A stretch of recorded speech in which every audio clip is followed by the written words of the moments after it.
नमस्कार, स्वागत है आपका हमारी खास पेशकश रहस्य में। मैं हूं आपके साथ दिव्यांश शर्मा। आज हम आपको एक ऐसे रहस्य से रूबरू कराएंगे जिसमें डर के साथ साथ श्रद्धा और भक्ति भी शामिल है। अब ये इतिहास के पन्नों, शास्त्रों, पुराणों में लिखी गई कहानी है या फिर सच, ये तो नहीं मालूम, लेकिन लोगों की आस्थाएं आज भी उसके साथ जीवंत हैं। यहां भक्तों के दिन में तो लंबी कतारें लगती हैं, लेकिन रात होते ही पसर जाता है यहां पर सन्नाटा, हो जाता है सब सुनसान। आइए देखेंगे आज क्या है यहां का रहस्य।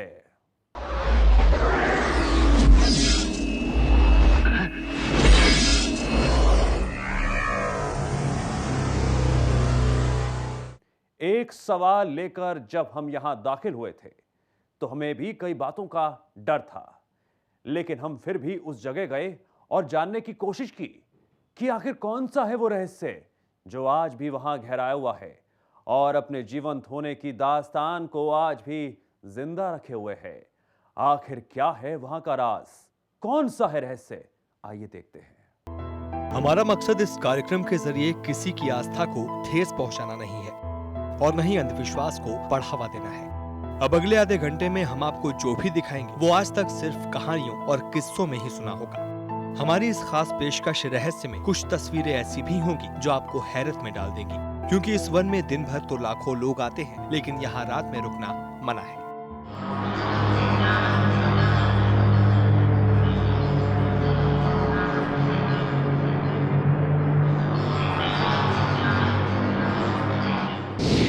लेकिन क्यों? यही सवाल लेकर हम निधि वन में दाखिल हुए।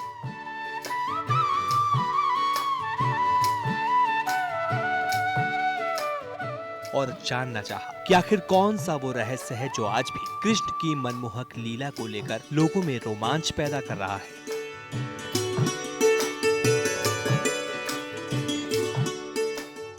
जी हाँ, कृष्ण नगरी में एक ऐसी भी जगह है जहाँ आज भी भगवान आते हैं और अपनी लीला से लोगों को मनमोहित करते हैं।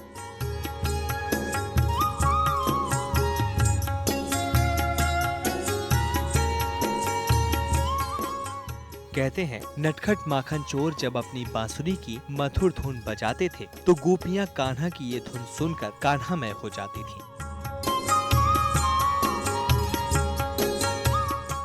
लेकिन क्या आज भी कृष्ण की ये धुन सुनाई देती है? और अगर सुनाई देती है तो क्या नंदलाल आज भी अपनी नगरी में रासलीला रचाने आते हैं?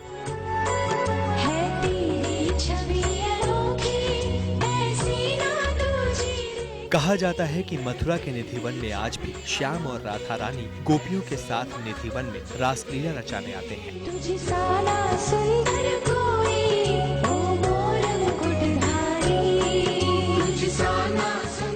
निधिवन में कई ऐसे रहस्य हैं जो आज आपको श्री न्यूज बताएगा।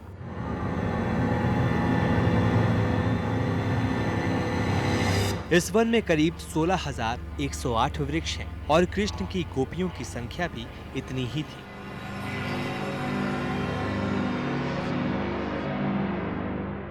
इस वन में जितने भी पेड़ हैं, सभी की जड़ों में से 2 शाखाएं निकल रही हैं और पेड़ भगवान कृष्ण की ओर अपना सर झुकाए हुए हैं।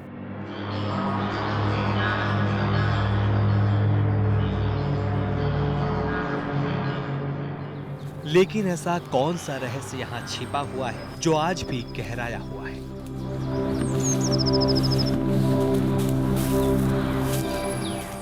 जिसे देखने से किसी की जान को खतरा हो सकता है।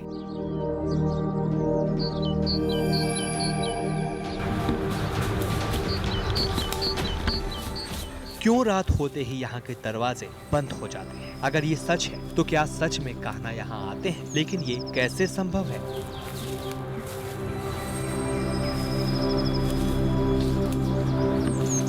हम लोग कृष्ण जी के भक्त हैं और यहाँ आए तो हम लोग सुने थे कि यहाँ पर रासलीला करते थे राधा कृष्ण, तो देखने के लिए आए। लग रहा है कि जैसे साक्षात उनका दर्शन हो रहा है, देख रहे हैं।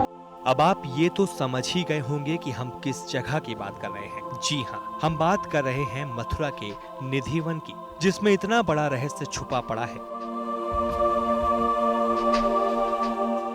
यहाँ रहने वाले लोगों की माने तो श्री कृष्ण लीला धाम मथुरा के निधिवन में आज भी भगवान कृष्ण गोपियों के साथ रात के वक्त रासलीला रचाने आते हैं।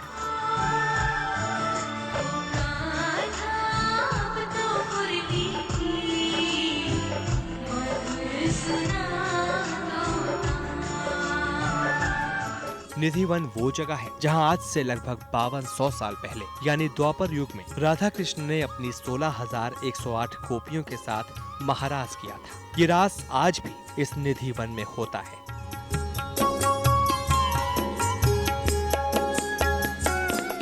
इस वन में आप जो पेड़ देख रहे हैं ये दिन में तो पेड़ के रूप में दिखाई देते हैं, लेकिन कहा जाता है कि रात के समय यही पेड़ गोपियों का रूप धारण कर लेते हैं और फिर कान्हा संग महारास रचाते हैं।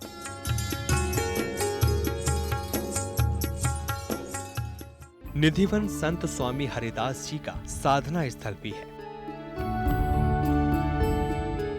कहा जाता है कि इसी स्थान पर बांके बिहारी यानी भगवान श्री कृष्ण ने स्वामी हरिदास की घोर तपस्या से प्रसन्न होकर उन्हें दर्शन दिया था।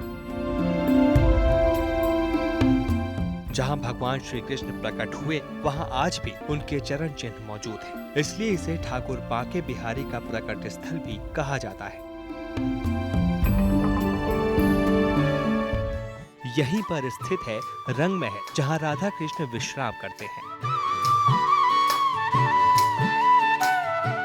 वृंदावन में स्थित निधिवन, जहां प्रतिदिन हजारों श्रद्धालु इस अलौकिक जगह के दर्शन करने आते हैं और यहां आने वाले श्रद्धालु अपनी मोक्ष की राह पाते हैं, क्योंकि यहां भगवान राधा कृष्ण स्वयं पधारते हैं। श्री कृष्ण गोविंद हरे मुरारे, हे नाथ नारायण वासुदेव। यहाँ पर आने वाली सुहागन औरतें और अन्य भक्त राधा रानी के लिए श्रृंगार का सामान खरीदकर उनके चरणों में अर्पित करते हैं। गोविंद हरे मुरारे, हे नाथ नारायण वासुदेव।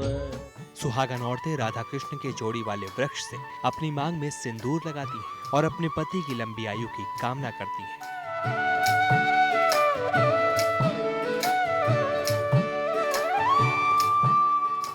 निधिवन में रात्रि 9 बजे के बाद कोई नहीं रहता। कहते हैं कि आज भी यहाँ पर रात्रि में भगवान कृष्ण और राधा रानी महारास रचाने आते हैं। अब आपको बताते हैं कि यहाँ के वृक्षों का राज क्या है। निधिवन में आप जितने भी वन देखेंगे वो सभी नीचे से खोखले और सूखे हुए हैं।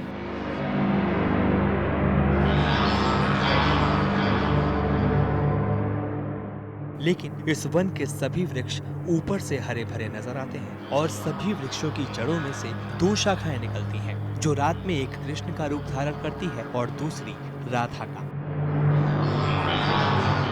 और कहा तो यहाँ तक भी जाता है कि ये वृक्ष रात्रि में राधा कृष्ण और उनकी सखियां बच जाते हैं और फिर होता है महारास।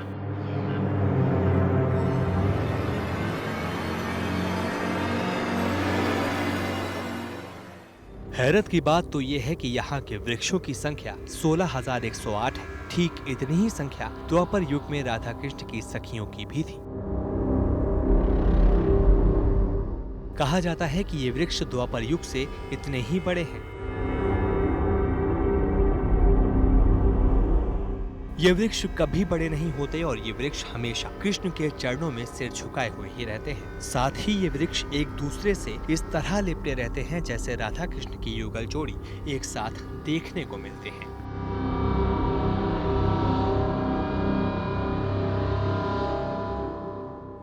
निधिवन में एक और राधा कृष्ण का विश्राम कक्ष बना है, जहां महारास के बाद भगवान विश्राम करते हैं।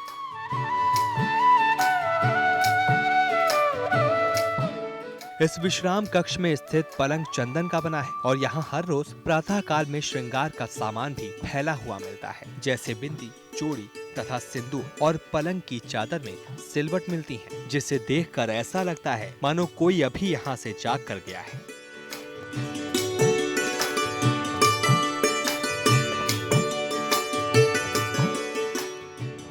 इस वन में रात्रि 9 बजे के बाद कोई भी दाखिल नहीं होता और जो कोई शख्स रात 9 बजे के बाद यहाँ आने की हिमाकत करता है वो सुरक्षित वापस नहीं लौट पाता।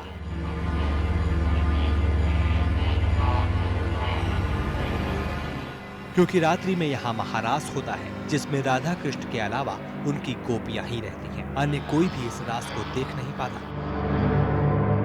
यदि कोई व्यक्ति इस वन में रात्रि में रहकर राधा कृष्ण और उनकी गोपियों की रासलीला देख लेता है, तो कहते हैं कि वो व्यक्ति या तो पागल हो जाता है या उसकी मृत्यु हो जाती है।